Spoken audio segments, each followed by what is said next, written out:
All right, thank you very much. Meeting will come to order.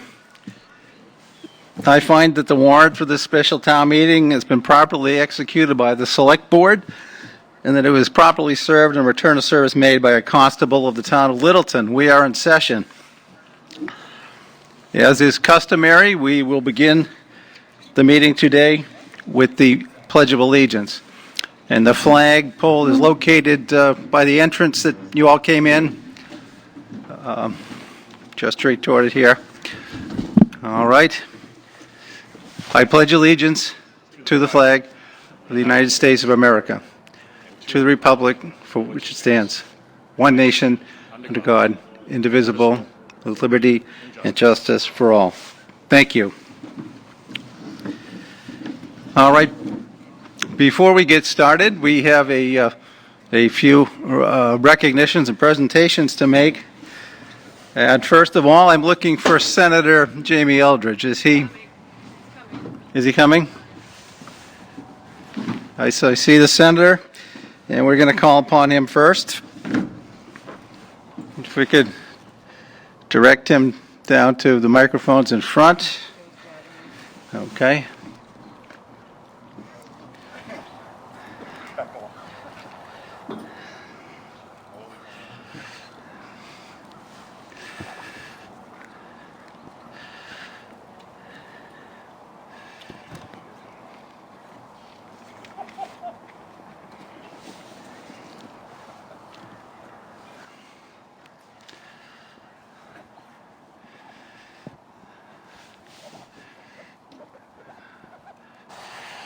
Well, good morning, and thank you so much for having me and taking me out of turn, and good morning to the people of Littleton at this Littleton Town meeting. I come here to offer citations to two dedicated employees on their retirement. We have Ann Essman and Stephen Venuti, and so I'm going to read the citations, and I just want to say, particularly at this time during the pandemic, I am deeply appreciative of the work of municipal employees, taking all the extra precautions, all the work such as arranging for this town meeting, and all the financial work to make sure that our towns remain financially stable. So with that, I have two citations, and I understand that Stephen Venuti is here and is going to accept both citations. So if Stephen could join me next to the mic.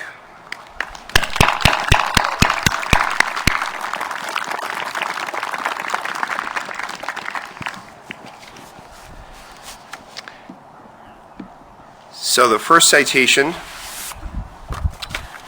for Ann is, be it hereby known that the Massachusetts Senate hereby extends its congratulations to Ann Essman in recognition of your 14 years of dedicated service to the town of Littleton as Assistant Treasurer and Human Services Director. This is signed by Senate President Karen Spilka and myself, State Senator Jamie Eldridge, as well as State Representative Jim Arciero, who offers his regrets and said he's unfortunately busy making breakfast for his young daughter. And then I have a citation here for you, Stephen, and I want to thank you for your service. And the citation says, be it hereby known that the Massachusetts Senate hereby extends its congratulations to Stephen Venuti in recognition of your 12 years of dedicated service to the town of Littleton as Treasurer.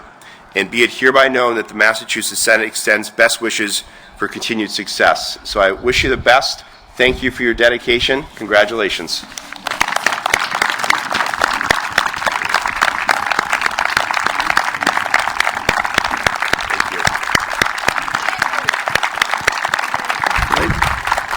Thank you.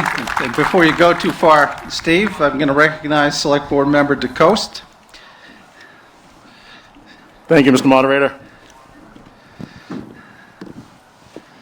Like the Senator, the Select Board wanted to make sure that we recognize these two valuable employees as they go on to greener pastures, hopefully, and enter their retirement. So, I too will read the certificate of recognition for Ms. Essman first, and Steve has graciously offered to deliver this to Ann. The Littleton Select Board recognizes Ann Essman with sincere gratitude and appreciation for your dedication and indispensable service to the town of Littleton for over 14 years. Congratulations on your well-deserved retirement. Town of Littleton, 2020, signed by the Chair, Cindy Napoli, myself, Select Board Member Joe Knox, Select Board Member Paul Glavy, and Select Board Member Matthew Nordhaus. Congratulations to Ann. Godspeed.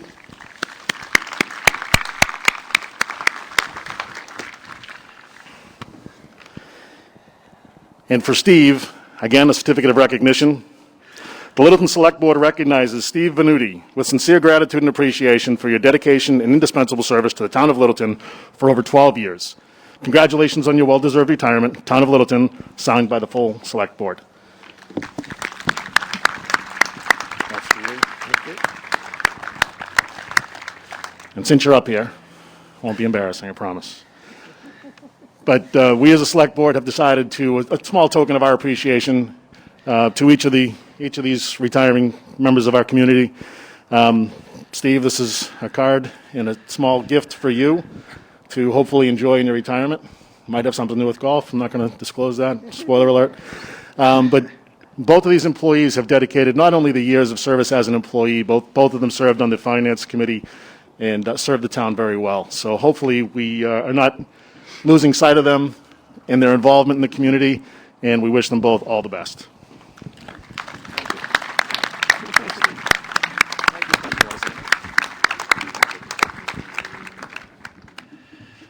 All right, thank you very much. I'd also like to recognize at this time LELWD Commissioner Ivan Pegasic, who'd like to make a recognition.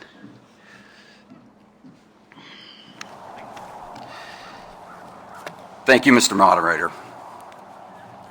I'd like to take a moment to acknowledge the following during these unprecedented times. To the police, fire, and EMS personnel, you are always there when we call. We thank you. To the town hall departments and staff, thank you for keeping the town functioning. To the school department, staff, and teachers, thank you for educating our kids. To the light and water department staff, thank you for keeping the power on and the water flowing. To the Department of Elder and Human Services, thank you for taking care of our seniors. To the Highway Department staff, thank you for maintaining our infrastructure. To the library staff, thank you for providing resources to our town. To the Parks and Recreation staff, thank you for providing activities and having the beach open. To the cemetery staff, thank you for your service to families. Together, we are one team, one community. We are one. Thank you, Mr. Moderator.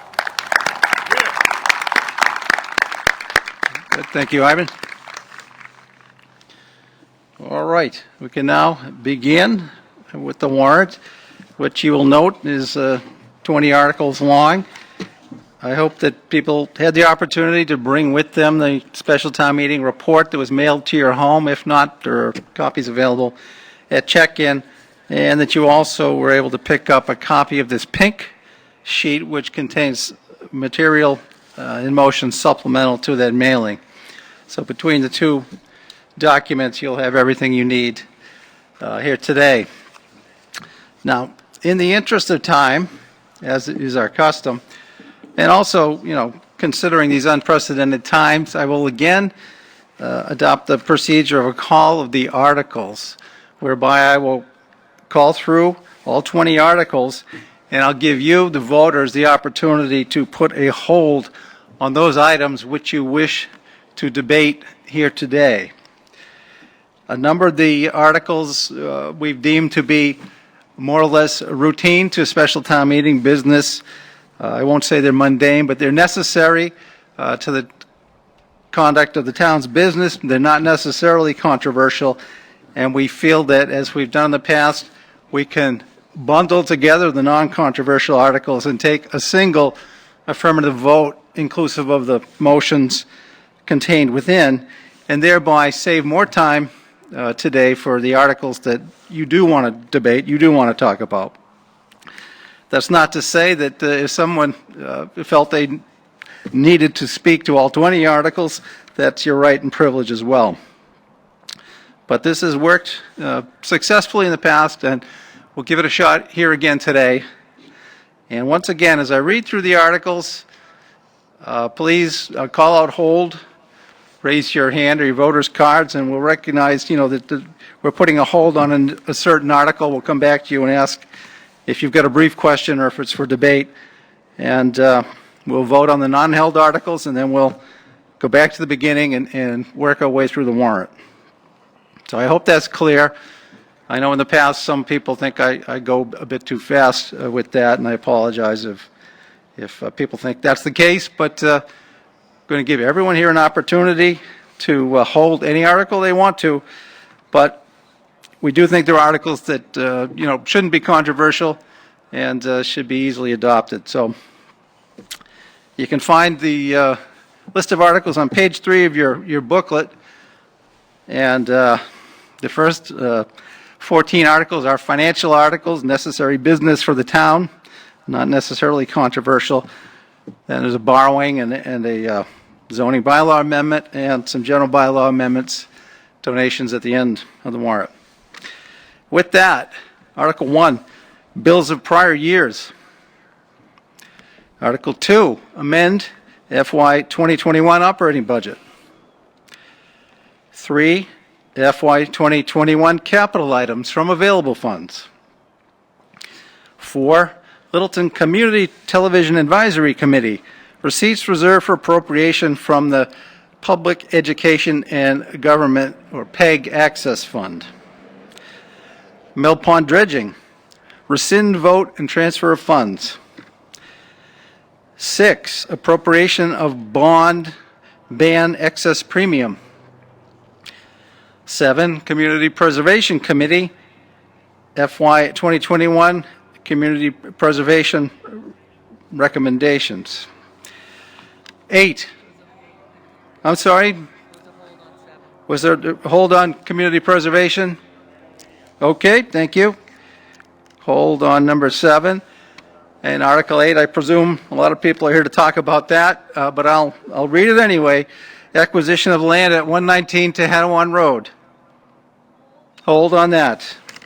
Hold on 7 and 8. Number 9, personnel bylaw classification and compensation plan amendments. 10, water department treatment improvements for PFAS. 11, Littleton smart sewer. I didn't hear 10. Is there a hold on 10? Okay. All right. Call it right out. And thank you for helping me if I don't hear. Number 11, Littleton smart sewer design and construction funding. Hold. Hold on 11. Number 12, Littleton sewer home rule petition. I heard a hold. 13, Littleton Whitcomb Avenue property. I didn't hear a hold. 14, amend prior votes. Article 15, acquire new ambulance. Hold on 15. 16, 5G general and zoning bylaw amendments. 17, dog leash bylaw amendments. Hold. 18, road acceptances. 19, donation of land, Durkee Farm Estates. Hold on 19. 20, donation of land, K parcel. Okay, did not hear a hold there. So the held items, just to check with you, are Articles 7, 8, 10, 11, 12, 15, 17, and 19. Is that correct? Seeing no objection. Okay, well now can I get an affirmative motion inclusive of the motions in favor of Articles 1, 2, 3, 4, 5, 6, 9, 13, 14, 16, 18, and 20. So moved. Is there a second? All right, presuming there's no debate on this, this is the consent agenda, basically. We're agreeing to pass these as a bundle. So all those in favor, please signify by raising your cards, also saying aye. I guess nothing wrong with that. All right. All right, all those opposed? Okay.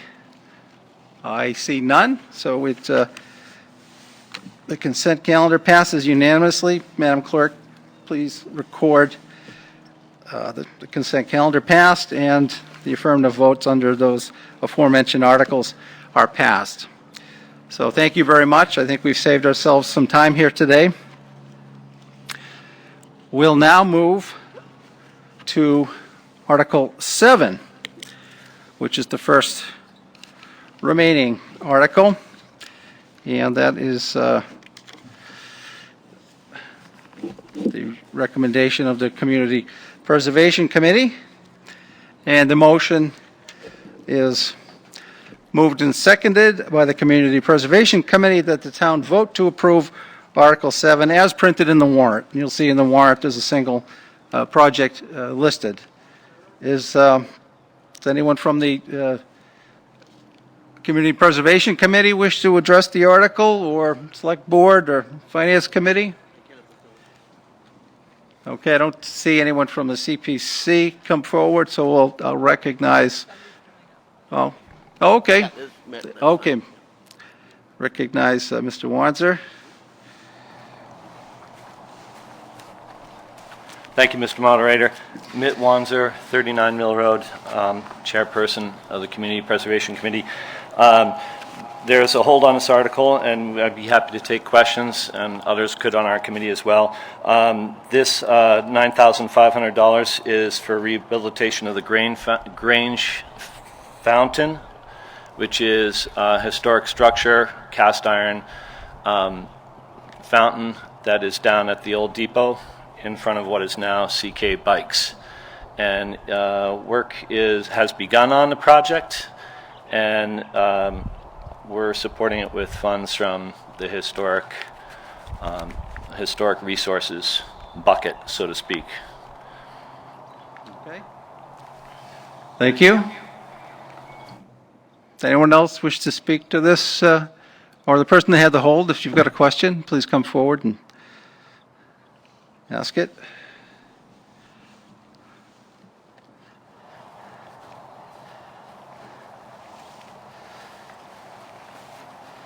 Erica Podgorny, Fox Lane. My question is more towards the Select Board, I guess. I have no problem with putting money aside to repair the fountain. I think it's a great use of our funds. I wish more was being done to protect that entire area. That depot is a historic site, and it looks like a salvage yard. And every day I drive by it, and I think it's a mess. And I want to know if this fountain is a part of a bigger plan to do something about that site. Okay, thank you. Not specifically on point, but I'll recognize Mr. Levy. Thank you, Mr. Moderator, and thank you, Erica.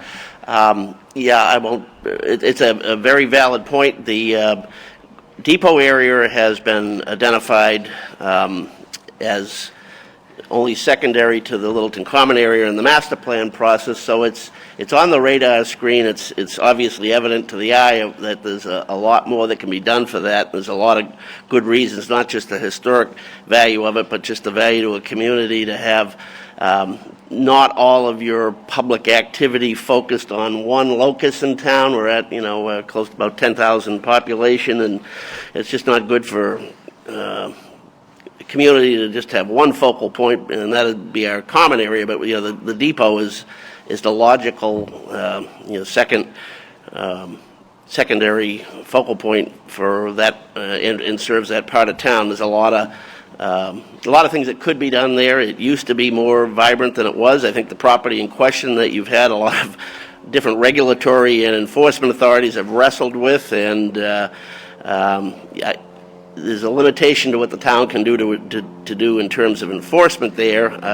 Aesthetics aren't always captured in the statutes, but we're hopeful that the impetus that drove this petition to the CPC committee to address the fountain in front of the old, what was an old blacksmith shop, and then the convenience store and package store and now bike shop that it's been over the years, can trigger a refocus on that part of town. So I don't think we can really do a whole lot more today other than affirmatively vote on this, but the CPC fund is a decent source for addressing specific projects, and the master plan process, which is ongoing, the master plan implementation process, is probably the best forum we have for taking a bigger picture view of that. We have the framework in our documents. We need to bring it to fruition, though.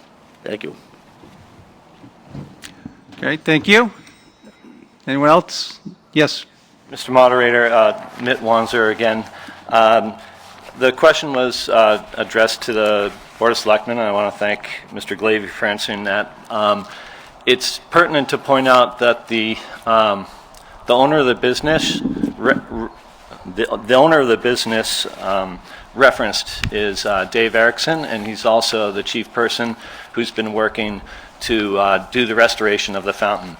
And we appreciate his input originally on the project because a vision for a restoration of this kind is hard to come by, and his unique perspective on repairing old cast iron stuff is very good. You can see that by looking at any of his finished stoves. So I would like to just take this opportunity to thank Dave Erickson. Okay, thank you. Recognize Select Board Member Knox. Microphone. I just wanted to point out that, Erica, this, like you, I've gone by this my whole life, and I've wondered about the area. But I just want to point out, too, that back in 2014, if you looked at that by the railroad tracks, that was all overgrown. There were pieces of gates there and everything else. And there was a group of volunteers that went down and cleared that first part up. Since that time, little by little, it has been fixed up. Donations have been made. We had help from the Garden Club way back, talking back to when we had our 300th anniversary. So there is a plan there. And we hope in the future that we can continue and encourage Mr. Erickson, who does a phenomenal job with everything he's done. Even the little gatehouse, that's his gatehouse. He built that. It's been refurbished again, I think, by his son. He's put a little pump out on the side that's been cleared off. So we're working toward getting that area cleaned up. Okay, thank you. Anyone else? Christine Nordhaus, Star Hill. I think if private property is in violation of a zoning bylaw or some other situation, then we can discuss it. But I think private property, discussion of someone's private property is irrelevant and inappropriate at town meeting. Thank you. Yes. Jerry Dope. I would just like to echo the previous speaker. And by the way, Mr. Erickson is quite the craftsman. And what certain people might see as a pile of junk are parts and material that he uses to do first-class restorations on antique wood stoves and coal stoves that were perhaps built 100, 150 years ago. And it's not the type of stuff you can just go and buy apart from a manufacturer. So that is all material that is used by a very talented craftsman for a very viable business. All right. Thank you. No need, sir. We're going to take a vote. Okay. All those in favor of the motion as read, please signify by saying aye. Raise your card. Those opposed?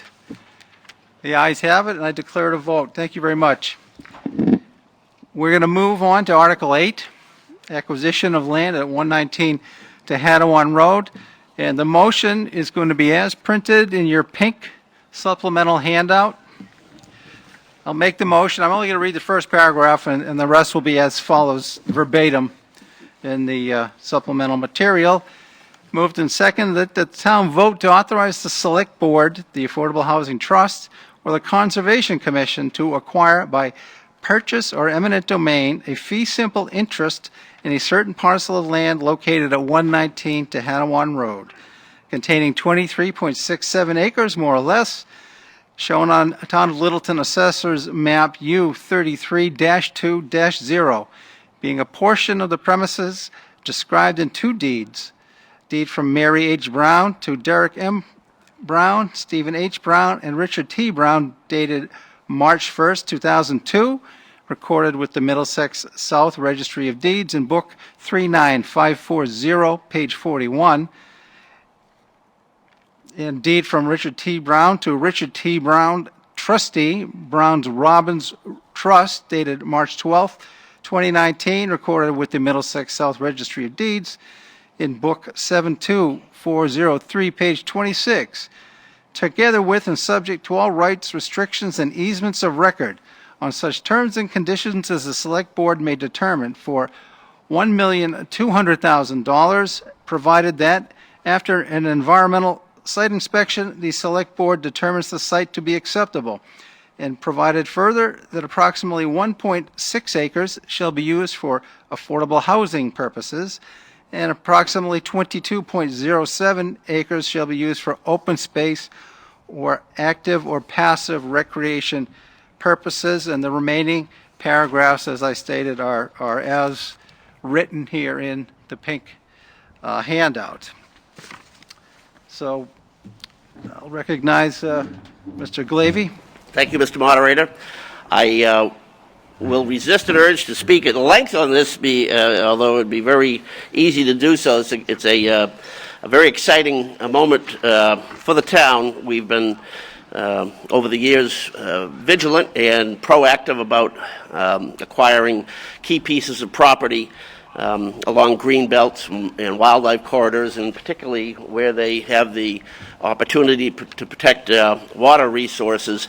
And this property checks all those boxes. It is located between Howard Avenue and Tahattawan Road, continuing a line that starts on one side of Howard Avenue with the town forest and numerous other protected properties, and then carries forward over to the marshes on that side of Long Lake, and by extension to some of the trail systems that exist on either side of that. We have been working on this for about a year and a half. A number of folks have played a big role in this, and perhaps I'll just use my time here to call out some people that have been particularly helpful on this. Amy Green, the town's conservation officer, has done yeoman's work putting together an outstanding and ultimately very successful MVP grant application, which helps make the funding of this project largely without impact on the taxpayer. Our former colleague Chase Gerbig was very involved with myself in carrying this through, in both assessing its value to the town, working towards advocacy for the purchase, and dealing with the Brown Family Trust and their representatives. Town Council Tom Harrington is always giving great advice and help through the process. Putting together the different financing options. Cheryl Steller, our finance director, very helpful. Joe Layden, our interim town administrator.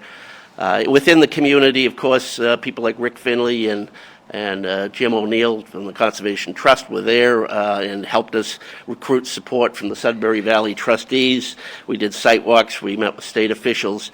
And there were a lot of balls up in the air, but what you see before you today is the product of a lot of work, not just on this project, but by efforts by past townspeople and boards to put us in a place to do these sorts of things. I'll speak briefly on why the language has changed in the pink handout you had today. You probably, if you're a regular town meeting attendee, know that we have to meet posting and mailing dates about a month or so back, and at that time a few parts were still unknowable, so we had to go with the best language we had at the time. A few of those things have changed or become more concrete, and so on the advice of the finance director and the town council, we've offered these changes to the language that more or less just make it happen along the lines as they are better known now. Hopefully you've had an opportunity to pick up and look over the detailed handout, which shows a map and pictures on the 23.67 acre parcel. A number of town boards have stepped up to the plate. The Conservation Commission, the CPC Committee, as well as the Affordable Housing Trust Committee, and their willingness to support this project financially actually made our bid for state funding that much more stronger.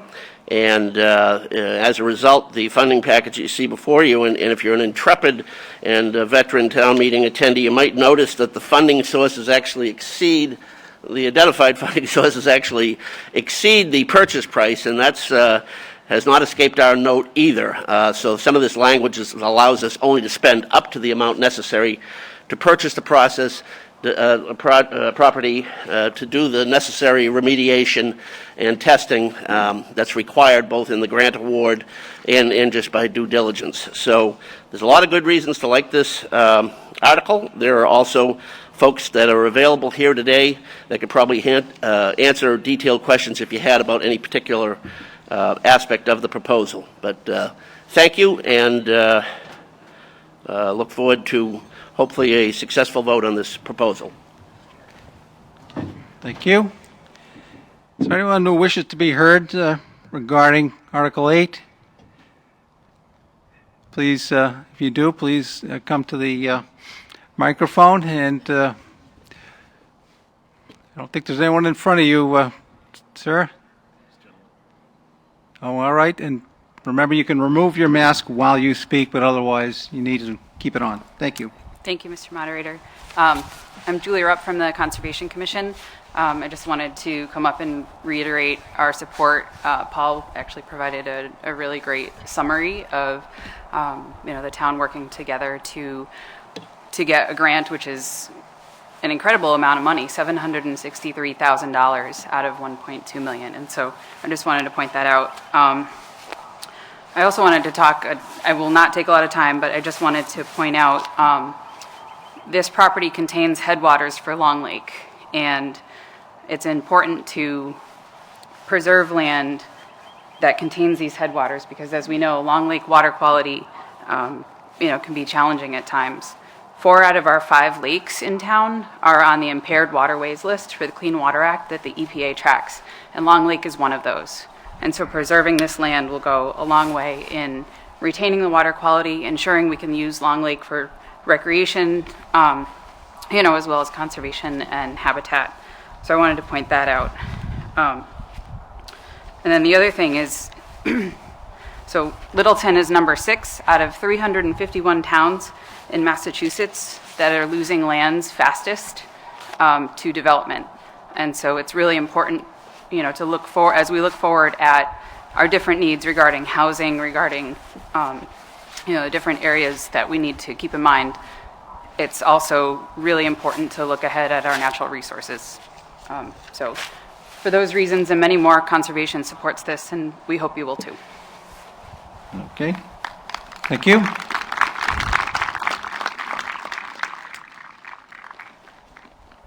Okay. Yes, sir. Just a note, please don't touch the microphone when you're speaking. Oh, yeah. Thank you. Quite a ways from me anyway. All right. Mr. Moderator, George Sanders, 672 Great Road. I'm in favor of this article. I just want to remind the town folks of a concern that I have as a taxpayer in the Commonwealth of Massachusetts and here in Littleton. When property is bought with taxpayers' money and you put it in conservation, and when there's a need in this town for the town to build a facility that is needed for the citizens of this town, we shouldn't have restriction to the point that we are grateful and coming here today and passing and buying and telling the people how great this is. While they need to have the same attitude when we have a need for this town, and there's a need to support the need for that. I sent a letter to the selectmen, to both our state representatives and the governor, as well as conservation, with regard to this concern. Don't waste taxpayers' money on something that we have paid for and gave the right to use. And I think that when we take the opportunity and look back at when we vote something in, there ought to be the need, when this town has the need for it, well, to step up and support it the same way. Thank you. Amen. Thank you, sir. Anyone else? Yes, sir. Matt Lyons, 79 Tahattawan Road. And if someone could speak to two things around the Affordable Housing Act. So it says 1.6 acres. Do you know where that location is on the 23 acres? And secondly, it was the water quality of Long Lake, and was it considered not putting the affordable housing and septic systems on Long Lake? Okay, thank you. Yes, Thank you for the question. Good point. It's a part of the proposal that actually was integral to its gaining support from the MVP program, the fact that we were both able to marry water resource protection, open space protection, and take a modest step toward addressing some of the town's affordable housing needs. We cannot, at this point, say with certainty, because we haven't done testing of the soils up there, where the location of the 1.6 acres would go, but the intention is to site it at either extreme end of the properties, which would be at one point actually near your house and the existing house lot. It could well be at the location of the existing house lot, depending upon how the soils pan out, somewhere just toward Foster Street there. If those don't pan out, it could just as well be on the other extreme of the property on Harwood Avenue. But the details of that have not been worked out as yet. But any of that would be subject to the same permitting process that any other proposal would go forward with. The Housing Trust stepped forward with some of their funding to make sure that we had the resources to do that financially. I think, we're very mindful that this has to be done with a strong sense of fitting in wherever it goes. It certainly won't be, anything won't be proposed that would break up the swath of land that the primary intention is to protect. But, we accumulate funds and affordable housing funds, and we have very little means to actually do something affirmatively to do those things, and too often we're left accepting or not accepting proposals made by private developers that don't always reflect what people deem to be in the town's best interest, both in terms of meeting a need by a population of town residents or aesthetically meeting the needs of the community's expectations. Here's an opportunity where we can actually take the lead on it and dictate what it ends up looking like and where it goes. An important part of this, but we're too early in the process to be able to say specifically where it would go. But everything that I've just said to you today has come up in prior discussions, and some of it is actually noted in the purchase and sale agreement we have with the sellers. Thanks. Thank you. Yes, sir. Jared Elpiori again. A couple of things. First of all, isn't the grant money contingent on a good portion of the land being put into conservation? Okay. If you could just back up a bit, Jerry, from the microphone. Sure. Thank you. Mr. Galavi. Yeah, the grant application is very specific, and actually the wording in today's article is specific that 22 plus acres of it would be protected as conservation land, and the whatever it is, the 1.6 acres wherever it's located would be dedicated toward the affordable housing, and that was part of the application and part of the state's rationale for supporting this project. So that addresses some of the concerns of a previous speaker about why it's conservation as opposed to general municipal. And the second thing is, if the town doesn't buy it, the land's going to get sold. If you look at what's happening around town, you can almost guarantee it's going to be another high-density housing development. So for the 400 and something K this town has to put up for this, it seems to me it's a bargain. Thanks. Okay, thank you. All right, seeing no one in line to speak, I think we're ready to move to a vote on the motion as read and as printed in the supplemental handout. Please remember that since the town will be acquiring an interest in land, it requires a 2/3 majority. All right, all those in favor of the motion under Article 8 as printed in the supplemental handout, please raise your green cards. Aye. And, okay, thank you. Those opposed? Okay, I think there's a handful, but it clearly passes by the 2/3 majority necessary, and I declare it a vote. Thank you very much. All right, we'll move forward. The next article I have is Article 10. And that Water Department article moved and seconded that the town vote to borrow $17 million on such terms and conditions as specified in Article 10 as printed in the warrant, the town meeting warrant. So that's the motion, and do we have the Water Department here to make a presentation? Yes, sir. Recognize General Manager. Thanks, Mr. Moderator. Thanks, everyone, for coming out this morning. Just want to take a few minutes to catch everybody up to speed on the history of the project before I give to Corey for some more details. At 2018 annual town meeting, $7 million was approved to construct an iron and manganese filtration facility at Wickham Ave. After the facility was fully designed and ready to bid, PFAS was found in our water at Spec Pond. Based on a life cycle cost analysis, we determined that it would be best and more economical to build one larger treatment facility that treats iron, manganese, PFAS all together rather than one at Wickham Ave to treat iron and manganese and a second treatment plant at Spec Pond to treat just PFAS.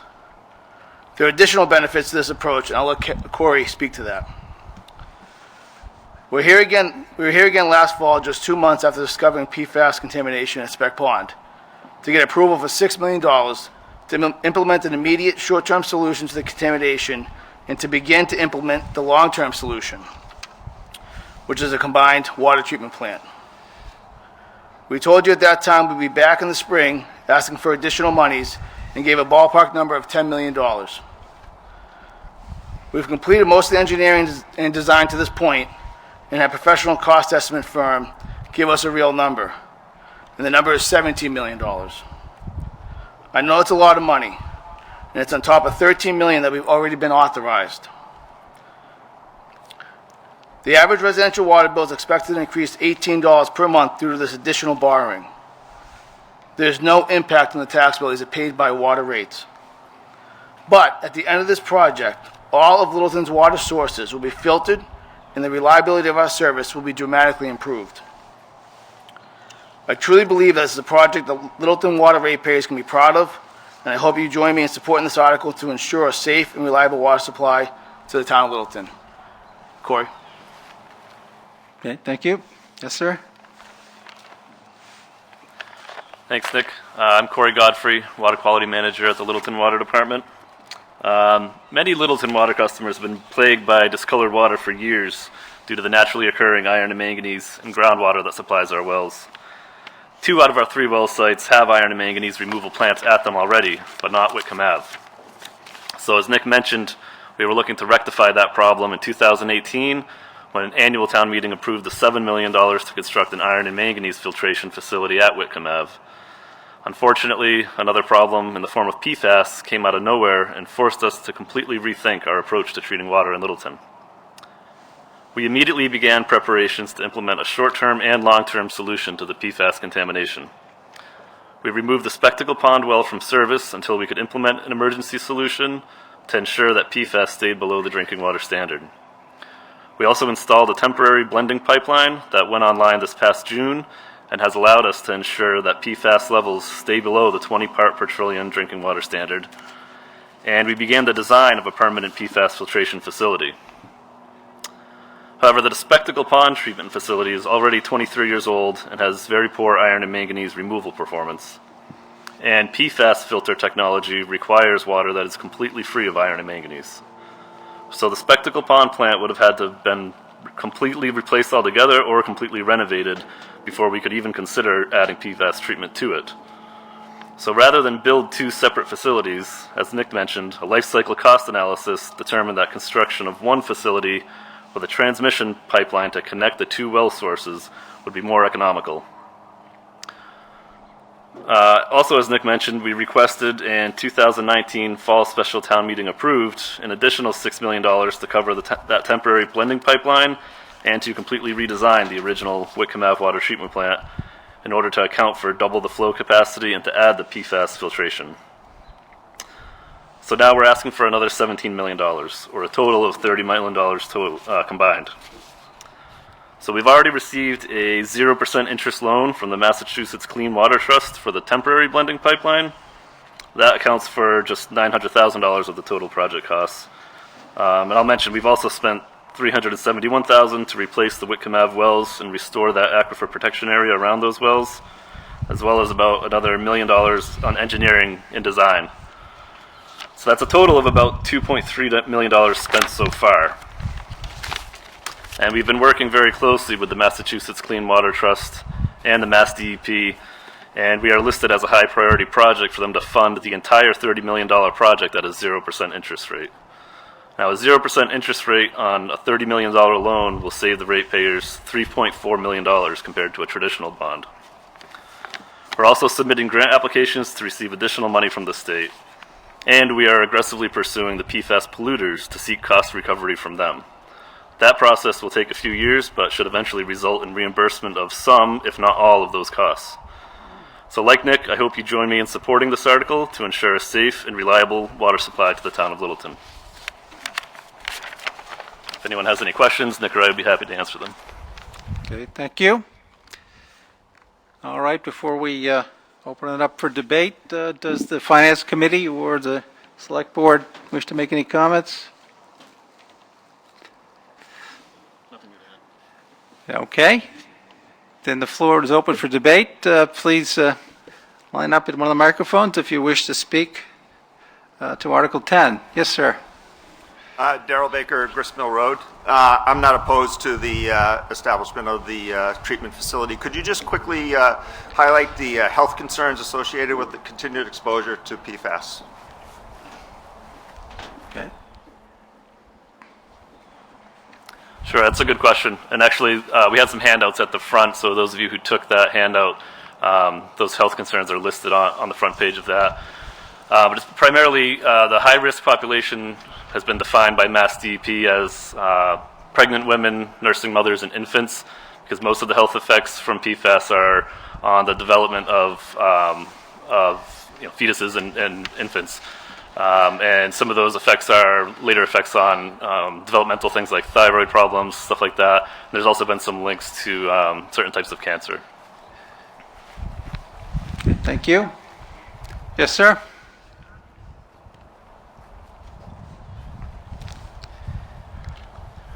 George Sanders, 672 Great Road. I'm in favor of this article, and primarily water is a commodity that we cannot do without. We deserve to have clean water. The PFAS is not only here in Littleton, it's throughout this nation. And EPA is working dearly trying to get a standard as to what it should be. Putting in this filtration system on the EPA standard on the Clean Water Act, if you have surface water, you're required to have infiltration system. If you have wells, as Littleton has, you don't have to. But in order to clean up the water, there's many categories of the PFAS. You put the charcoal filters in this system, it will clean up a lot of other things, like iron that's in there. So we need to put this filter system in to clean up the drinking water for us here in the town of Littleton. Because there's nothing more pressure than having good clean water for our babies, our children, and for our seniors, and for everybody in general. So I would ask you, we already put 13 million in it. As you wait, it goes up. I remember when Fitchburg put them in, they had to put 2 in. It cost $50 million. So the longer you wait to put in things, the cost to construct it goes up. Thank you, Mr. Murray.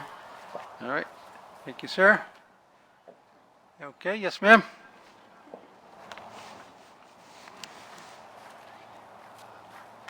Karen McNamara, 69 Mattawanaki. I had 2 questions. One, it seems like yesterday I was going through the Spectacle Pond plant before it was open. So how long will this one last? And the second question is, the previous speaker spoke about changes in the filtration, changes in the specifications for PFAS. So is the structure of this filtration system, I guess I would want to say, adaptable or interchangeable with the new one when harder or requirements come? Thank you. Thank you.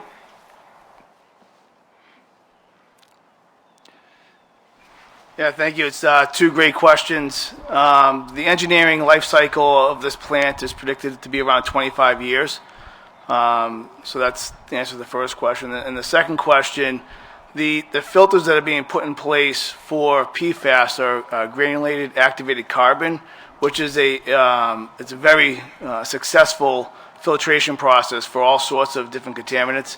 Now, that doesn't mean it's bulletproof, and that emerging contaminants will definitely be taken up by that carbon, but it's definitely a very proven filtration process. Okay, thank you. Anyone else? Yes.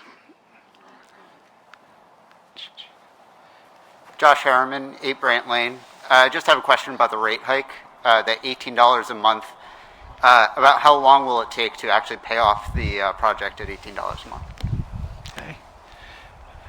Good question. Thank you. Yeah, when Corey gave that $18 a month, that's not effective immediately. That's over a couple of years as we start to build out this project. So that's kind of part one to it. The bonding of it will be 20 years though. So it'll be 20 years to completely pay off that $30 million. We have a debt service fee on our water bill that follows our debt. So as that bonding comes off, the debt service fee automatically decreases. But it would be a 20-year bond. Okay, thank you. Anyone else?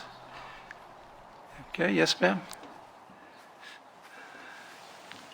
Christine Nordhaus, Star Hill. An ordinary household activated charcoal filters will remove PFAS from the water. So I wonder if supplying or everybody just buying their own would be cheaper than $30 million. Thank you. All right. Thank you.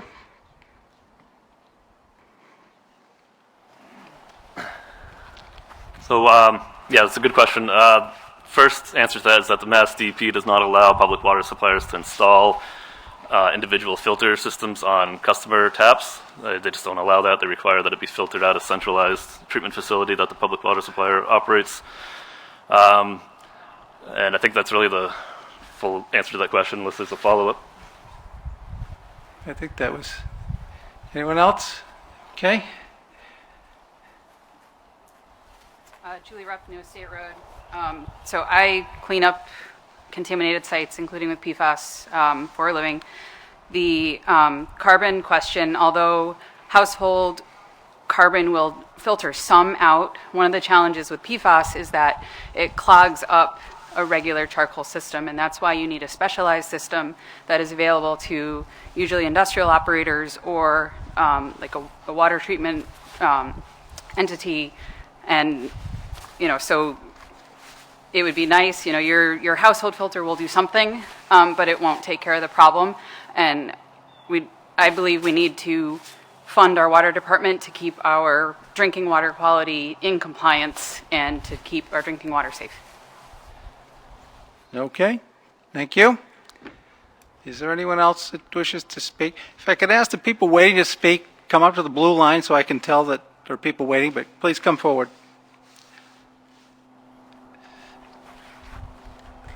Hi, Katie Caruth, Goldsmith Street, and I have a question, and I haven't been following the details too carefully, but as I remember last year around August, we received a mailing that said that there was no PFAS at the Whitcomb site. And then a couple weeks later, before the town meeting, that changed, and PFAS was found there. Now, I understand that PFAS can be kind of like a moving target, as they're continually identifying new types, perhaps.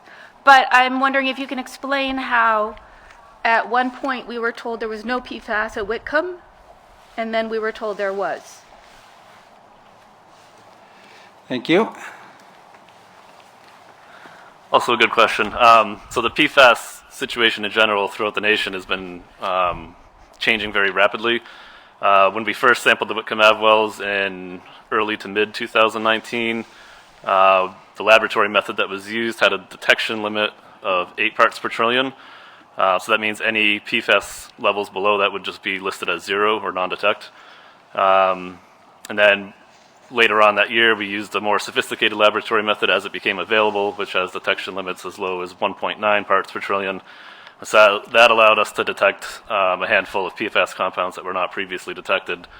And so once you add all those up, you end up with the 8 parts per trillion or so that we see at Whitcomb Ave now. Thank you. Yes, ma'am. Hi, Cami Bean, Oak Road.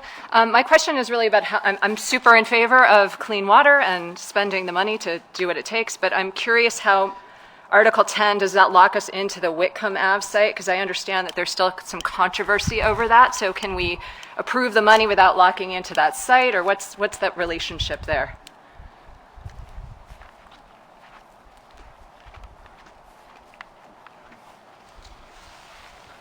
That Whitcomb Ave site, maybe it's a good time to give an update on the legislative process, but we had a home rule petition last fall to utilize the Whitcomb Ave site for the placement of this plant.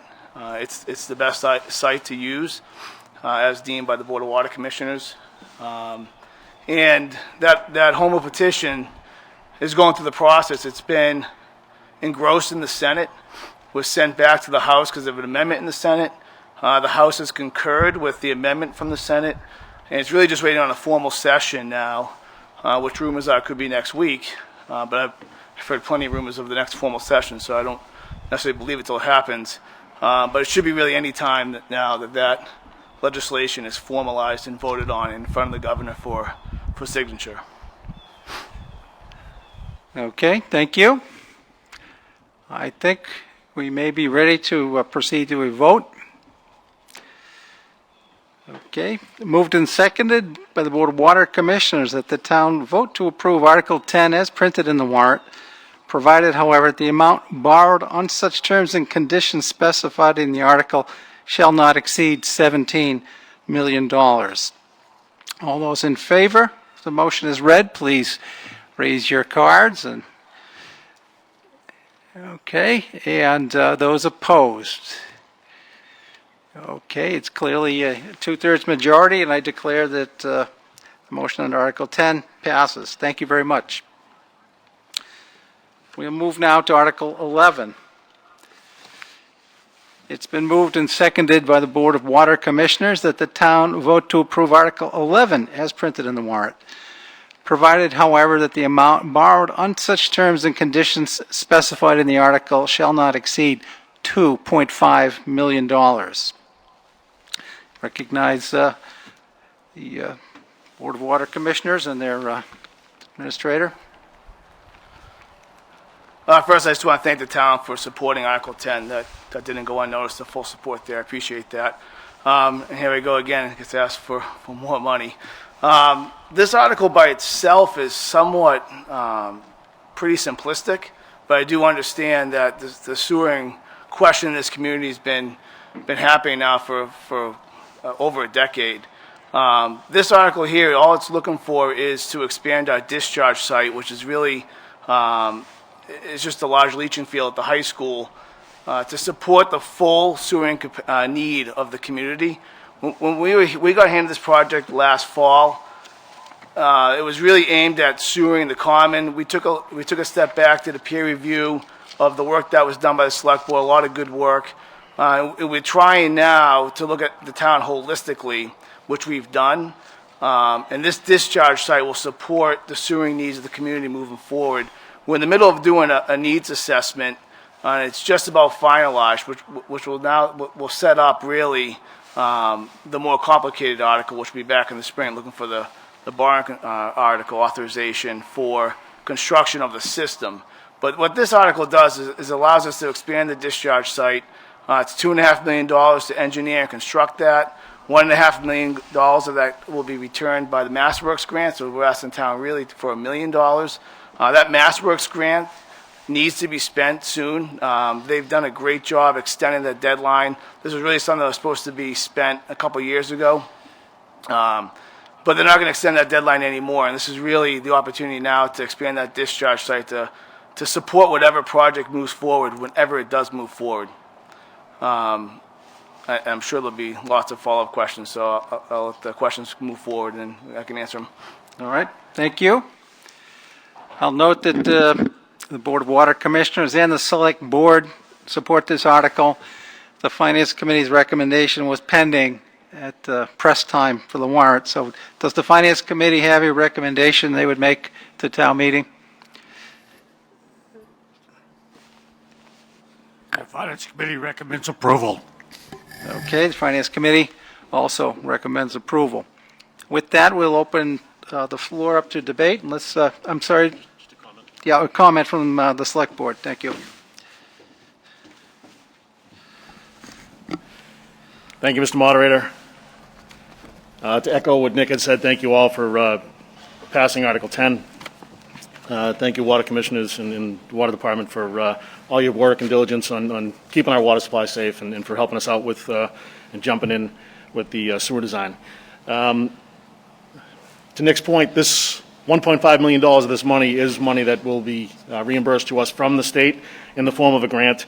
The $1 million price tag that it will cost us as taxpayers is really a small amount of money relative to if we have to buy a discharge site, a piece of land, in order to put a discharge site elsewhere. So it's really a cost avoidance of, I don't even know what that number is, but there's, in order to get this much land and have to do all the engineering beyond, I mean, a lot of this engineering is already in place because we do have the discharge site at the high school. So I just wanted to make people aware that it will impact us. It will be $1 million spend for the taxpayer, but there is a cost avoidance because there's other expenses that it would take if we were to use the discharge site elsewhere. Thank you. Okay. Yes, ma'am. Trina Miller, 176 Russell Street. First, I want to thank the Water Department for taking on the sewer and for your diligence over the last months to come up with a plan and to review the previous plans. Appreciate it as a resident. A couple of questions. I'm noticing that we're still calling this a smart sewer and a smart sewer district in both 11 and 12. When I watched the recording of the meeting on Wednesday, it seemed to me from your comments that the quirk was off the table. Am I understanding that correctly, that the anaerobic treatment is not an option going forward? And then I have a follow-up question as well.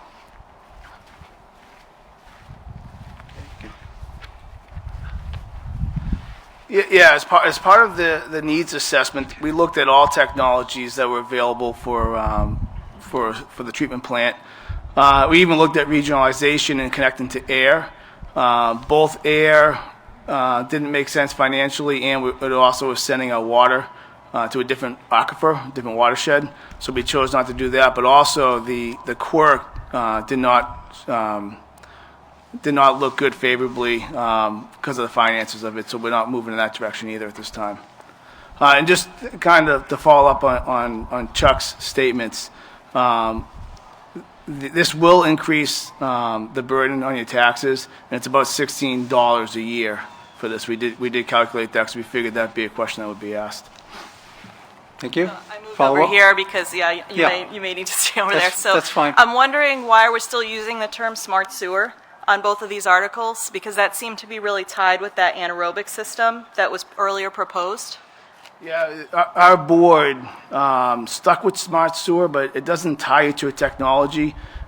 In their mind, smart sewer means building a system and a treatment plant that can be expanded, that has growth potential, that's not just a one-time spend and then you have to rebuild it. Thanks. And then my last question, as somebody who resides in zone or phase 1B, does the elimination of the quirk and the previous technology mean that there'll be more flexibility for residents to opt in or out? Under the previous plans, it seemed like we were going to have a one-time decision point where if we decided to opt out, we would not have an opportunity to come back in because of the limitations of the system. If we're moving to a more traditional sewering, will there be more flexibility for decision-making for residents? Like, say, if I have a working septic now and I decide to opt out, but in 10 years it fails, would it be more likely I'd be able to come in at that point? Yeah, that's really more of a question for the next article. We have to live by the language in that legislation, but the Board of Water Commissioners could always allow you to opt into the system. Okay, so there's no technical reason why the system, I mean, it seemed like there was a very specific cap on the anaerobic system. Is this more flexible in terms of that for residents to be added later that are within the districts? It's more flexible, but it's hard to calculate the financial impact of a system if we don't know who's going to opt in the beginning. Understood. So it does cause complications. Okay, thank you. Yep. Thanks. Thanks. Okay. Yes, sir.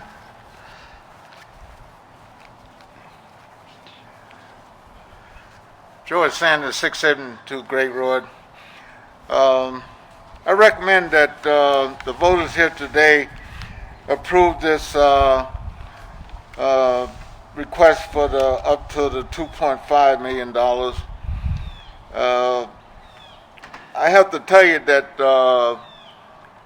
that the sewer commissions and the managers there for the sewer and the water department heads up a working committee for this sewer, and I'm on there, and I can assure you that they are looking out for the people here in the town of Littleton. They're not going forward just spending money just to spend. They want to make sure that Littleton get the best bang for the dollar. As you well know, as voters, we're approved to go forth looking at this sewer system because it was the business in the town of Littleton that wanted a sewer system. We finally got the bylaw changed in the common area. It will not function without a sewer system. And the discharge site, which is at the high school, the thing here is that the amount of the grant, they extended it. And we recommend, when I said we were talking about the study commission, appointed working board, said, let's take that money and upgrade the needs of the discharge site at the high school, which is a good investment, and it only costs a small amount of money. I think Bruce said that it's like $1.50 a month, that it would increase the cost to do that. So I think that we need to upgrade that in preparation to take the maximum, which is 175,000 gallons of water, treated clean water, being put back into the ground. My support and my drive is that the businesses want this true treatment system, and because when you put it in, you cannot prevent resident, if the pipe come by them, they can attach on to it, sign up for it. So that's why the town selectmen, when they passed that over and sent it to the legislature, they put the option in there, up or out, in or out. Therefore, once we get how many people is wanting to be on that system, we'll have better data coming forth to the people of Littleton here, and you will know what it's going to cost to sign up. Thank you. All right, thank you. All right, yes, sir.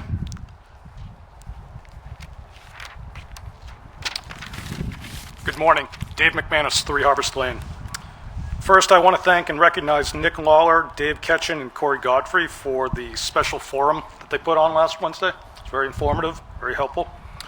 So my question is really as it relates to the timing of this. So I understand it's being driven by the grant that was already approved, and Nick has mentioned both today and at the forum on Wednesday that we would be losing access to that soon. I'm wondering if there's a defined date around that. And then if you could also comment as to if this is approved today, when would the construction begin? Would it be before the approval coming forward next spring or after?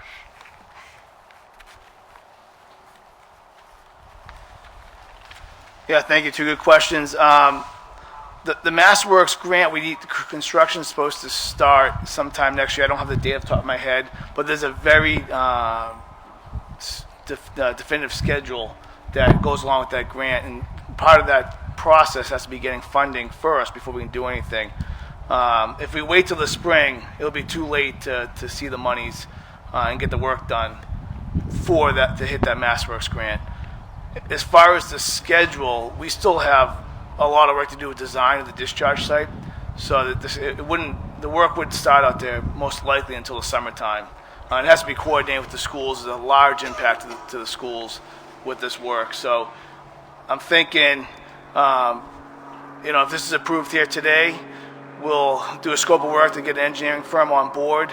Design won't even start now, probably until first of the year, December maybe the earliest. Design will then take place, and then probably 6 months out, construction will start. Okay, thank you. Yes, sir. Thank you, Nick. Just if it's possible at all, do you have a sense of the total cost of the project that you're going to be coming forth next spring? Yeah, on our website, we've published all the materials that we have for the needs assessment, and I think it was $35 to $37 million was the total cost of sewer. What the select board had started with was the common and the Beaverbrook industrial area, and that included the discharge site. So that piece would come out of that. Okay, thank you. All right, yes, sir. Mark Rambacher, 205 Hartwell. I just have a question. In the article as it's written, it says that the cost is being borne by the sewer ratepayers, but so far what I've heard today is it's borne by the taxpayers. So which is it? Is everyone paying, or just the people that are hooked up to the system? Okay, thank you. Yeah, currently today, the way the sewer enterprise fund was funded was through a transfer from the town funds. July 1st, we're going to implement a sewer rate, so that's how we'll recover our costs. But, one thing we need to remember, the only connections to the sewer system as of right now are municipal buildings. So no matter how you figure out how the cost or where the cost comes from, it ultimately right now goes back to the taxpayers. Okay, thank you. All right, I think we're ready to proceed to a vote. All those in favor of the motion as read and as printed in the warrant, please signify by raising your cards. All those opposed? Okay. Got a few opposed, but it required a two-thirds majority, and I declare that the motion carries by the necessary two-thirds, and I declare it a vote. Thank you very much. We'll now move forward to Article 12, and the motion will be just as printed in your pink supplemental handout, and I don't propose to read it all to you. I'll just say this been moved and seconded to approve the motion under Article 12 as printed in the supplemental pink handout. And if it looks familiar to you, it should. Town meeting previously voted this home rule petition, and for reasons which will be explained, we're asking for another vote. But I'll recognize Mr. Lawler again. I think this is the last you're going to hear from me. So really Articles, was this 13 and 14, or 12 and 13? They were both, This is 12, yeah, they were both home rule petitions, and they were repeats from last fall. COVID seemed to slow down the legislative process a little bit. Both those home rule petitions from last year look to be like they're going to be passed. These are more just in case they're not passed and signed by the governor. We're prepared to act in January and get this back through the legislative process. So this is an exact repeat of what was shown last fall. The legislation from previous fall meeting was already to the governor for signature, and the governor just made a small amendment to it and sent it back to the Senate and the House and to our select board to approve that amendment, which they did before it moves back forward. But this bill doesn't even need a formal session in the Senate and House, so I don't think we'll have to repetition the legislature, but this was really just in case we had to. Okay, very good. So to be clear, belt and suspenders approach to have another vote of town meeting ready to submit in case the legislative session runs out of time. Okay, thank you. All right, yes, sir. Jerry Del Piore, I'm in favor of this, but I have one question on section 6 and 7, which is the connection requirements and timeline. There's nothing in there for vacant or undeveloped property. Probably not an issue with the current district, but as the district expands, what happens if there's a piece of property that's developable in the future, no building on it now, the pipe runs by, the owners opt in, this says they got to connect within so many years, even with a postponement. Is that an oversight? Is that something that needs to be fixed, or does that work within the existing rules?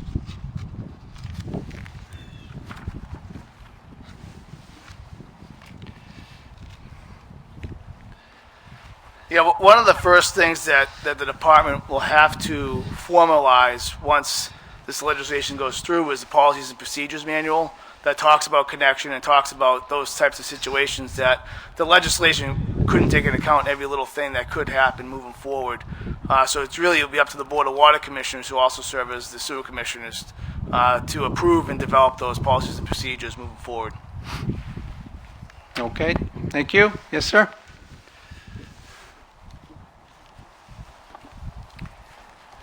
Thank you, Mr. Moderator. Charlie Ellis, 16 Elizabeth Street, moderator of the First Baptist Church of Littleton, and that's who I'll be speaking for this morning. First off, I'd like to thank Select Person Cindy Napoli and former Selectman Gerbig for coming to the Baptist Church, working with us for about 2 hours one day to explain how this system works. The Baptist Church supports the idea. We all realize that this is the first step to help grow our town responsibly. And to be honest with you, with the way the world is, it's probably a smart approach to help keep us safe and healthy in the future.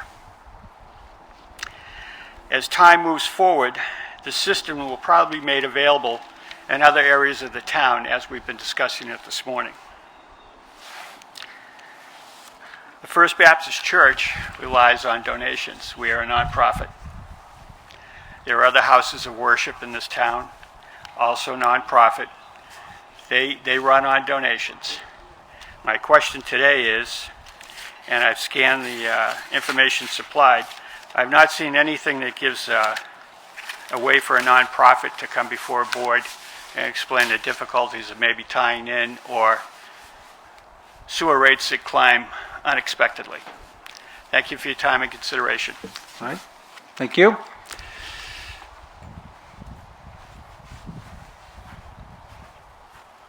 Good morning, Mr. Moderator. Morning. Bruce Trumbull. I think I'm Vice Chair now, Board of Water Commissioners. Same as the last question, our policies and procedures are ongoing now. Our rates are ongoing now. These questions will eventually work themselves out, but for right now, there is no real answer to that question, and it's under consideration, and we've definitely thought about it, and we'll look it all over and give you the best answer when we can. Okay, thank you. Okay, I think we're ready to proceed to the vote. All those in favor of the motion as read under Article 12, please signify by raising your cards. Okay. All right, those opposed, please also raise your cards. Okay, I declare that it passes by the necessary majority, and I declare the vote. Thank you very much. We will now move to Article 15, which was the next hold that we had. And this is a funding for purchase of an ambulance sponsored by the Select Board. And the motion is moved and seconded by the Select Board that the town vote to approve Article 15 as printed in the warrant. And that the Finance Committee and Select Board support this article. The Selectmen have comments for this? Is Chief Wodzinski available or near a microphone? Okay.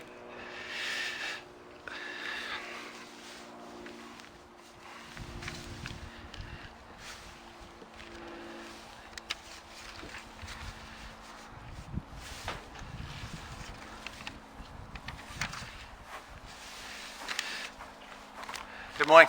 Morning. The purchase of this ambulance would allow us to ultimately take our oldest vehicle and put it into a reserve mode. Over the past year, one of our ambulances has been out of service for just under 3 months worth of time. By having 3, we would continuously be able to have 2 reliable vehicles that would be able to provide service to the citizens, and that would also allow us to benefit from those revenues instead of calling mutual aid from surrounding communities. Okay, thank you. All right, someone had a hold on this, so I presume there's a question. You could come forward. Yes, sir. Mark Rambacher, 205 Hartwell. I'm not the one that had the hold, but I have a general question. I support the ambulance.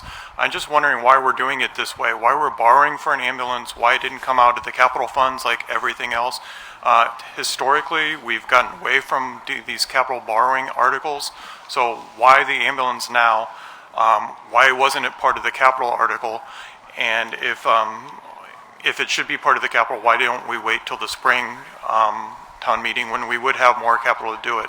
I'm not sure why we're taking this out of, not out of sequence, but just it's a one-off that we don't normally do things this way. So why are we funding it this way versus our normal procedures? Cheryl Stella, Finance and Budget Director. The reason why this is a little bit different than your typical capital articles is because the ambulance does generate its own revenue, and therefore the borrowing, which will be a short-term borrowing, will be covered by the revenue from the ambulance fund. So that's why it doesn't come under our typical capital articles. Okay. Thank you.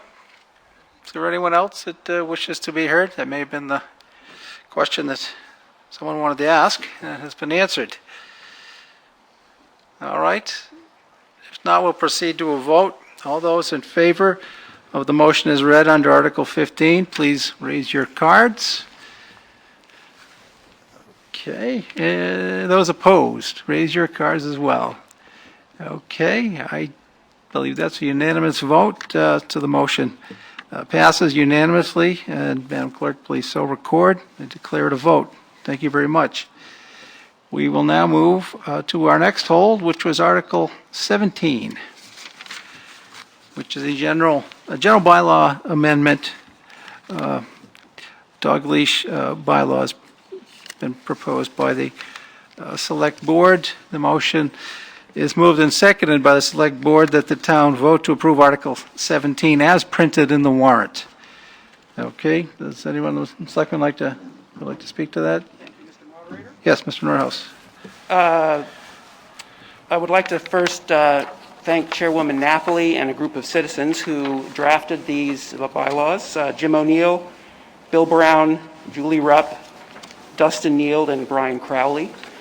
The intention of this change was to address a lack of specific bylaws about leashed dogs on town property, especially during COVID when the usage of the town lands skyrocketed. There were many instances of complaints to the Select Board and to Littleton Trails about dogs which were not leashed and were causing a nuisance or scaring people who were hiking through the woods.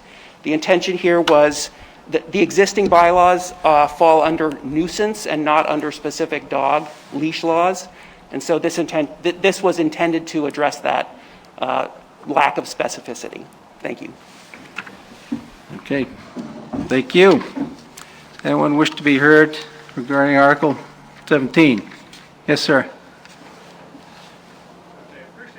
Clarification, because one of the things I was going to ask was to the fact that could you please identify yourself? Mark Staples, 4 Brook Lane. Yep. And we live along a trail. We have a dog, and reading through all these things, it did seem to me that they were covered in Section 84.7 nuisances enumerated. Yes, they don't use the term poop bag; it's solid waste, right? And everything else, and it talks about the enforcement is the following section, 84.8, where it talks about how the dog officer is going to do an investigation. And so one of these things is, I have no problem with redefining what we specifically mean by heel, and also to leash your dog when within 25 feet. But I would say everything else falls out from that and will cause confusion. And though I appreciate everybody who did put together, I know most of those people who did work on the article.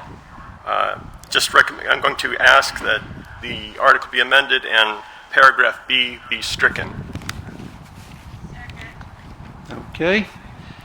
Been moved and seconded to delete paragraph B in its entirety. And so paragraph A would be what is remaining. So now we have an amendment before us, so I don't know, Jerry, if you were going to make some general comments. If you were, go right ahead, but we're going to have debate on the amendment only after that. The amendment so. Okay, fine. Okay, we'll now hear statements pro and con the amendment. Yes, Mr. Nordhaus. Thank you very much for that suggestion. I would suggest that not the entire section B be removed. I believe that paragraphs C, F, and G are actually new, unique, and important paragraphs. And regarding the duplication, I spoke to town council, and his explanation was that the existing statute is primarily designed if there's an enforcement action and the select board or some other body needs to have a hearing about a nuisance dog, and whether that authority needs to take control of that dog because of a danger to people or livestock or some other issue. So that would explain to some extent the duplication, but I also do believe that the C, F, and G regarding the number of dogs having a leash on and allowing the town to specify locations where dogs may be leashed and where they may not are still relevant and important. Thanks. Thank you. Well, let's see how this falls. If I could just hear from Mr. Staples again. Was the motion to delete paragraph B and everything that followed through the end of the article? That was the... Okay, that's what I thought you meant. That was my amendment, yes. Yeah, the format's a little funky, but I get it. Okay. All right. So the floor is open to comments about the amendment to delete B and everything that follows in the article. Yes, ma'am. Laura Yates, 22 Robinson Road. Wondering if there can be a consideration that there could be at least one trail that could be open to dogs off leash who are under control, but maybe not exactly within 25 feet, certain days, certain times, some consideration for dogs that are well behaved and they can actually have some more freedom. Okay, thank you. Yes, Mr. Nordhaus. I believe the paragraph G, which specifies that the town of Littleton can specify such an area, our intention is to do exactly that. Okay, thank you. Yes, sir. Darrell Baker, Grist Mill Road. I speak in opposition to the change of striking section B. It's clear that the existing leash laws in Littleton are ineffective based on the amount of, let's just put it, solid waste disposal bags not used even on public ways here, let alone on the trails. Sometimes it is often uncomfortable when people are walking with their dogs unleashed as I walk on the trails, not knowing whether that dog is actually under control or not. So I speak in favor of all increases in the dog leash laws in the town of Littleton. Thank you. Okay, thank you. Is this on the amendment? Yes? Yes, it is. I think Okay. section, is this thing working? Yeah, it's working, yeah. Yeah. Section I, no dog shall be permitted to chase a vehicle on any way open to the public travel, is absolutely necessary. Things have gotten better, but years ago when I used to bike ride in this town, it was a given you were going to get chased. And on a bike, that's a real hazard. And I would hope the vehicle here covers bicycles, but that is a necessary protection both for the dog and for the vehicle owners. Okay, thank you. I think I see someone coming forward. We'll hear from one more and then we'll take a vote on the amendment. Yes, sir. Good morning. John Tully, 12 Berry Bush Road. And I think it should be taken as a given that every dog owner considers their animal well behaved. But as a person who's been bitten by a well behaved dog on town conservation land, and by a dog owner who wouldn't identify themselves after the fact, so the dog officer couldn't really give any help. I think we need to keep Section B and all of these additional provisions. So I'm not in favor of the amendment. Okay, thank you, sir. All right, let's move to a vote on the amendment. All those in favor of deleting B and the subsections that follow from the motion under Article 17, please raise your cards. Okay. And those opposed, do the same. Okay. Let's say the nays have it. The motion fails. So we're back to debate on the original main motion. Does anyone wish to speak to that? Yes, ma'am. Step right up. And everyone else just wait at the blue line. Christine Nordhaus, Star Hill. I would like to amend Article 17 by striking paragraphs D, E, H, and I, which are all already addressed in the town's nuisance bylaws, and keeping A, B, C, F, and G. Okay. All right, been moved and seconded to delete paragraphs D, E, G, H, and I, if I heard that correct. Not G? Oh, I'm sorry. Not G. D, E, H, and I. Okay. Moved and seconded. So that's the amendment before the body now. Is there anyone that wishes to speak to that amendment? Yes.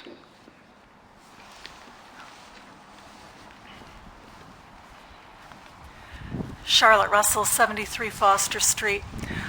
I think that no matter what rules we have in place, dog owners need to be responsible. And just having a law there does not mean that it will be enforced. So I'm against these regulations. Okay, thank you. All right, anyone else wish to speak with respect to the amendment that was proposed? Yes, sir. So obviously I'm in favor, Mark Staples, 4 Brook Lane again, of Christine's amendment. And exactly the same point as Charlotte pointed out is, what is the enforcement mechanism? If the nuisance section is supposed to be enforced by the dog officer, who enforces the leash laws? Do we appoint a posse to patrol the conservation properties, to hand out tickets and yellow cards? Or exactly what is the proposed approach to enforce this? Since, as other people have pointed out, those people who are going to ignore and have misbehaving dogs and allow their dogs to run up to people, bite them, whatever, who is going to handle that if it's not already covered underneath the existing bylaws? Okay, thank you. Anyone who wishes to address that? Mr. Nordhaus. Thank you, Mr. Staples. We have not specified an authority to enforce these bylaws yet. I would expect that they would be enforced as any other bylaw is in the town of Littleton. I believe this primarily allows us to have a framework to try to help guide the people who are not being responsible. And I would not expect our police force to give out tickets for this. But currently, there's nothing we can do. And so I guess this is a step in the right direction. Okay, thank you. Yes, sir. And is this specific to the amendment, Mr. Sanders? Okay, go ahead. Will you restate the amendment, please? Sure. It's to delete paragraphs D, E, H, and I from the motion under Article 17.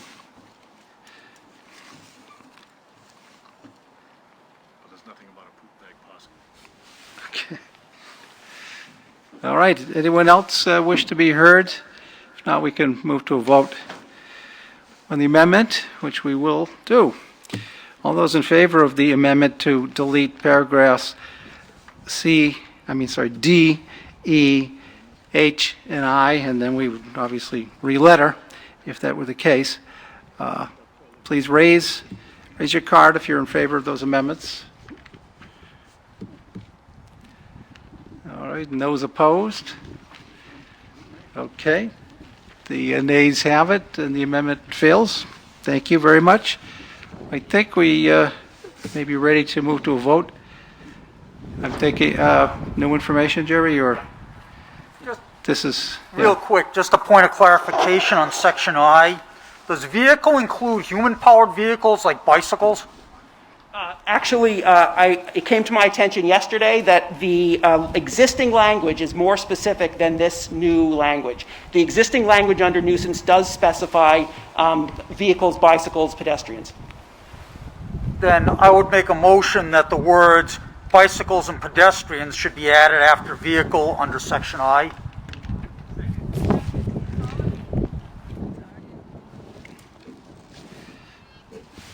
Okay.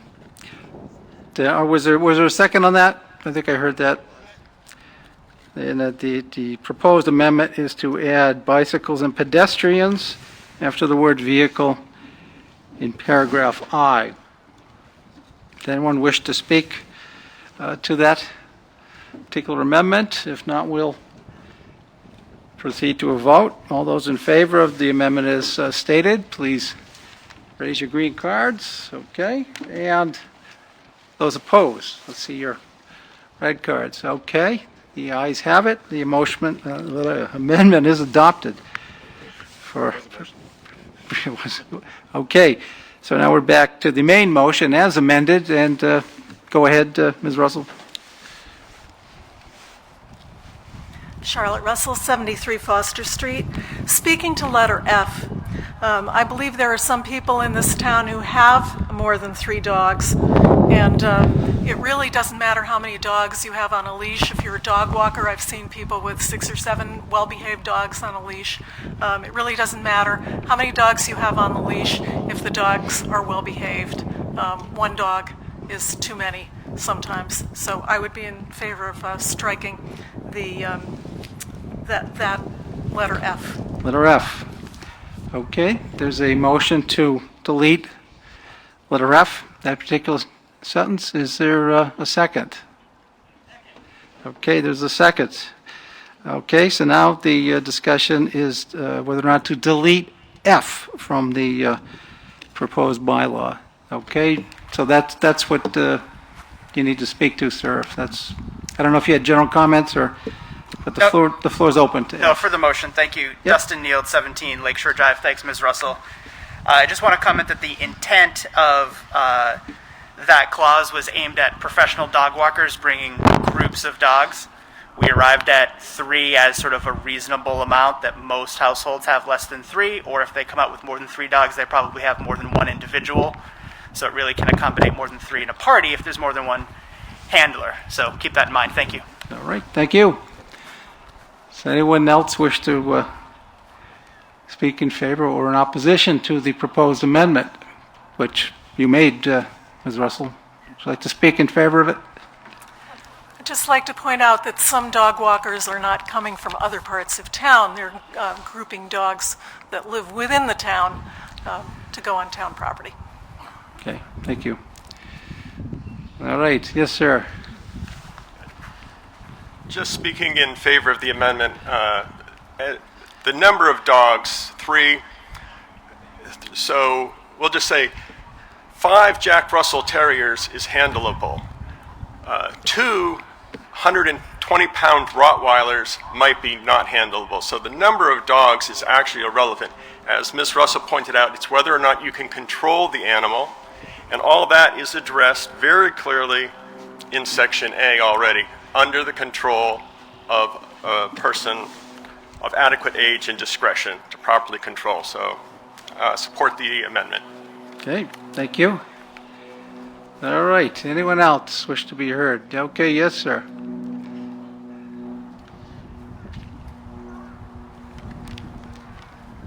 George Sanders, 672 Great Road. The only thing that I'm just using common sense here. If you got more than 3 dogs, you only got 2 hands. How do you control the leases there that you got if you got more than 3 dogs? All right, thank you. All right, is there anyone else that wishes to speak to the amendment to delete letter F, the sentence that follows? If not, we'll proceed to a vote. All those in favor of adopting that amendment, please raise your green cards. Okay. And all those opposed, the red cards, I would say that the nays have it. The amendment fails. So we're back once again to the main motion as amended. You did amend paragraph I to add bicycles and pedestrians. That's the only change to this point. Are we ready to take a vote? I think we may be. Okay, all those in favor of the motion as read and as amended, please signify by raising your green cards. Okay.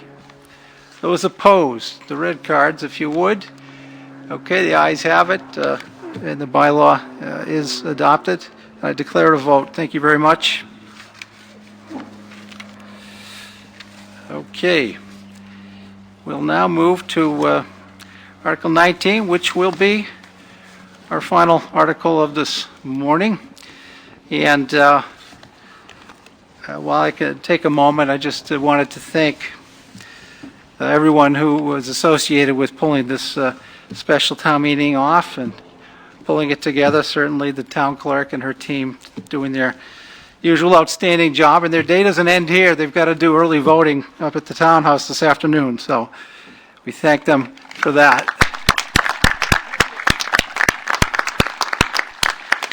And as usual, we had a lot of cooperation and assistance from the school department and the Department of Public Works, LCTV doing their usual stellar job, and we thank them for that.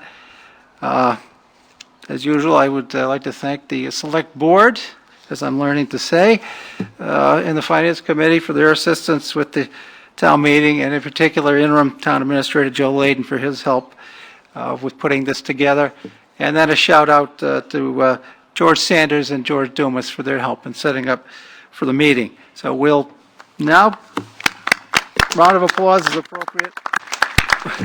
We'll deal with Article 19 now, and we'll dissolve shortly thereafter. I'll just remind you that our practice during the pandemic is that we ask you to remain seating until you're dismissed after the meeting is ended by a public safety official, and proceed in an orderly fashion to your vehicles. I know the temptation is to visit with your neighbors and to congregate, and we just ask that in the interest of safety, you don't do that, and you take your leave in an orderly manner. But we thank you for being here today and representing your neighbors who may have slept in this morning, but I'm sure they'll thank you in due course for doing the town's business. We thank you for being here as well. So thank you very much. Okay. Now we'll move to Article 19. This is a Select Board article. Donation of land. Moved and seconded by the Select Board that the town acquire by gift a fee interest in the parcels described in Article 19 of the warrant on such terms described in said article. And there's an inset of a map, if you will, in the town meeting report that you received, describing where the parcels are located that would be donated. And I'll note, in a previous article, you approved donations from the K parcels, which abut, in a way, these parcels. So there's a connection there. But someone had a hold on this, and if they would state that, or really anyone that has a question, you'll note the Finance Committee and Select Board support the article.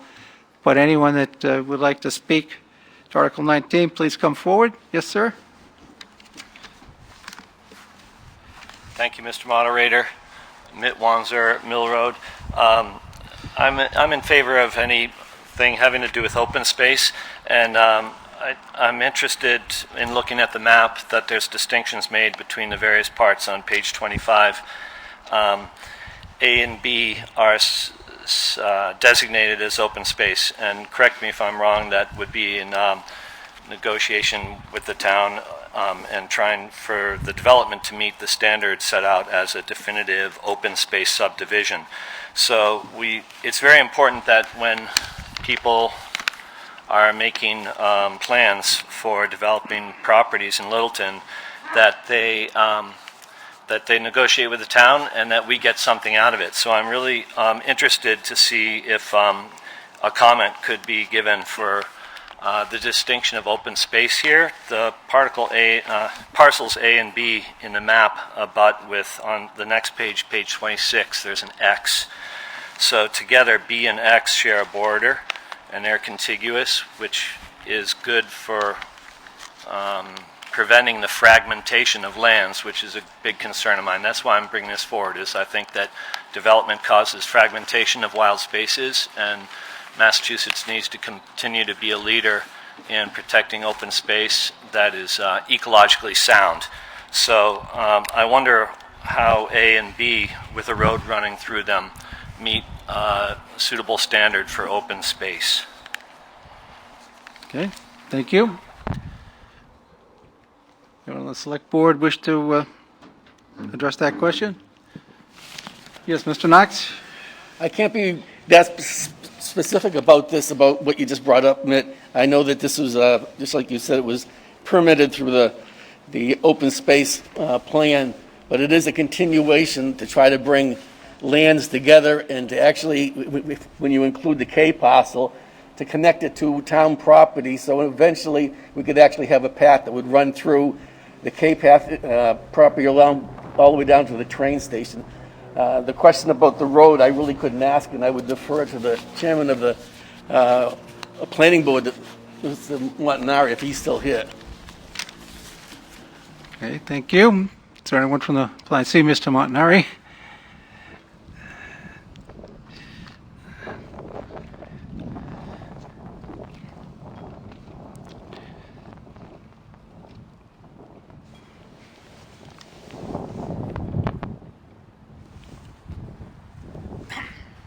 Thank you, Mr. Knox. When we did the open space plan originally, some of the lands that were a part of the K, part of the Durkee process, were parcels that were given before the open space was finished. So I'm assuming that this is the housekeeping part of the open space, the parcels that were not used for the calculation of the open space. We had large parcels. We still have the 5-acre parcel with the house and the barn that's coming to the town. These were the extra pieces, I guess is the best way to put it, to keep the what little corridors we could for the wildlife intact while the project was being built. All right, thank you. Anyone else that wishes to speak with respect to Article 19, donation of land, Durkee Farm Estates? If not, we'll proceed to a vote. Moved and seconded by the Select Board that the town acquire by gift a fee interest in the parcels described in Article 19 of the warrant on such terms described in said article. All those in favor, please raise your green cards. And all those opposed? Okay, I declare it to be a unanimous vote. It passes, obviously, as a unanimous vote. Please so record, Madam Clerk. I will now entertain a motion to dissolve. So moved. And second. No debate. All those in favor? Aye. Those opposed? I declare this special town meeting dissolved. Thank you very much.